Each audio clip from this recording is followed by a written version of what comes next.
มื้อนี้เฮาจะมากล่าวธรรมะเป็นภาษาของพระแต่ละองค์โดยการมีการเว้าธรรมะเป็นภาษาลาวแล้วจะแปลเป็นภาษาของแต่ละองค์ธรรมะที่จะมากล่าวในมื้อนี้ตั้งหัวข้อว่าข้อปฏิบัติให้ได้ปัญญาภาษาธรรมะที่จะมาเว้าในมื้อนี้มีอยู่6ภาษาคือ 1. ภาษาลาว 2. ภาษาบรู 3. ภาษายะเหิน 4. ภาษาม่ง 5. ภาษากะมุและ 6. ภาษาสวยธรรมะที่จะมากล่าวในมื้อนี้ตั้งหัวข้อว่าข้อปฏิบัติให้ได้ปัญญาแล้วจะให้แต่ละองค์แปลบุคคลใดอยากได้ปัญญาต้องปฏิบัติตามข้อปฏิบัติ4ประการกว่าและยายเบิ่นปัญญาต้องปฏิบัติตามธรรมตนประการนี้กลางวิบิตปัญญาต้องปฏิบัติธรรมปวนเน令个啥药都能增值，有主我这里不老眼呢。คนไม่เมื่อจุอปัญญาต้องปฏิบัติตามทำ4ข้อนี้ผู้นาก็ตามถ้าหากว่าเสียบุญปัญญาแล้วสิเกิดปัญญาต้องปฏิบัติธรรมปอนอย่างข้อปฏิบัติ4ประการคือ 1. ต้องอยู่กับบัณฑิตข้อปฏิบัติปนประการมวยคือเจบัณฑิตขอปฏิบัติธรรมปวนเนมวยกูละบัณฑิตคืนนิสลัด做给国家不老眼，xử理一有主รอจะ能增值。ข้อปฏิบัติ4ข้อ 1. การยึดโปะบัณฑิตข้อปฏิบัติปอนอย่างคือมวยกลัวกับบัณฑิตหรือผู้ฉลาดข้อ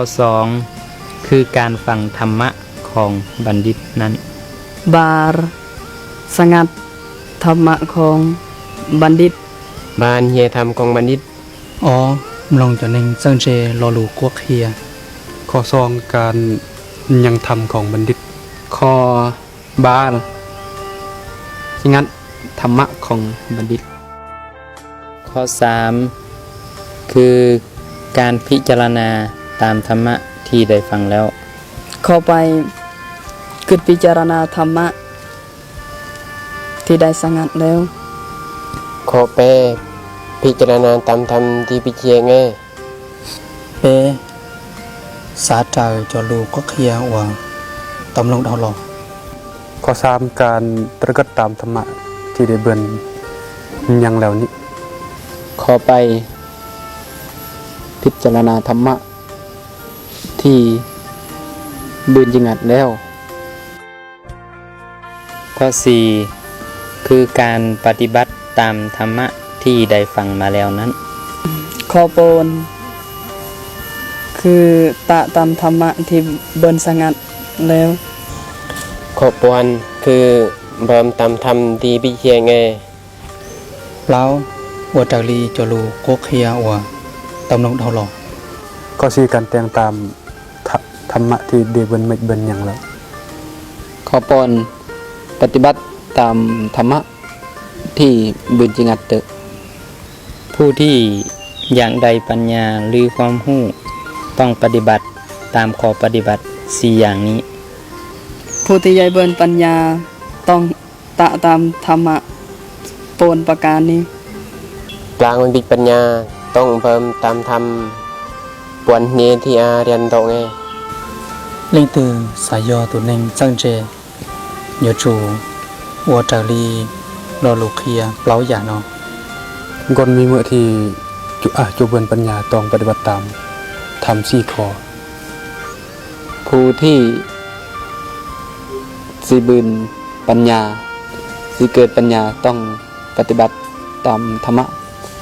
ปอนอย่างนี้และนี้ก็คือธรรมะที่มากล่าวเป็นภาษาของ พระภิกขุสงฆ์สามเณรตามแต่ละภาษาตามแต่ละท้องถิ่นขออนุโมทนาสาธุ ส